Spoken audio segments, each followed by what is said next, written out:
आपके खिलाफ अचानक आक्रामक हुई कांग्रेस ने गुजरात नरसंहार पर उनसे अपना रुख स्पष्ट करने को कहा है। कांग्रेस की यह प्रतिक्रिया नरेंद्र मोदी के उस बयान के बाद आई जिसमें मोदी ने अमिताभ के विरोधियों को तालिबानी करार दिया था। सूचना प्रसारण मंत्री अंबिका सोनी ने तो मोदी के इस बयान को उनकी हताशा तक करार दिया।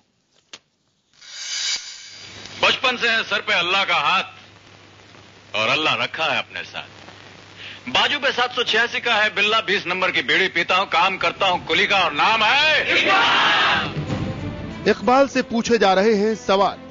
बिग बी की धर्मनिरपेक्षता सवालों के घेरे में है। गुजरात का ब्रांड एम्बेसडर बनना बच्चन के लिए बवाल का सबब बन गया है।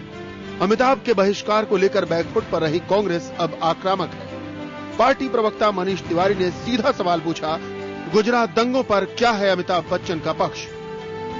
क्या वो नरेंद्र मोदी और उसकी सरकार की निंदा करते हैं या क्या वो नरेंद्र मोदी और उसकी सरकार का जो आचरण था गुजरात के नरसंहार के दौरान उसके लिए उनकी पीठ थपथपाते हैं? हालांकि बच्चन के बचाव में मोदी खुद आगे आ चुके हैं।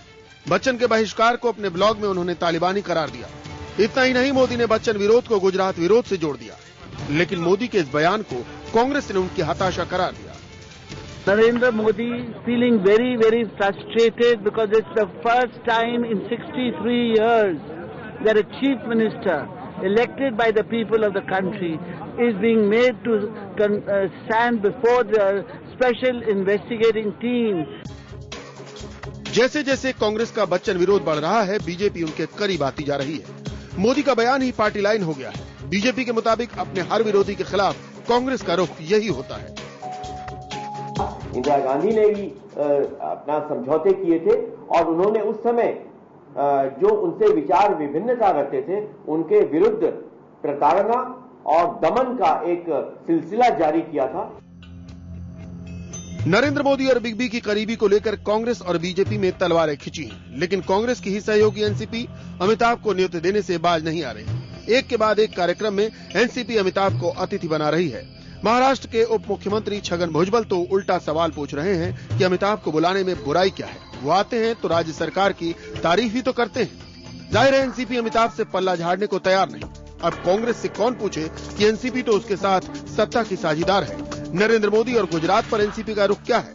भुजबल और शरद पवार से ये सवाल कांग्रेस कब पूछेगी? आनंद प्रकाश पांडे, दिल्ली, IBN 7।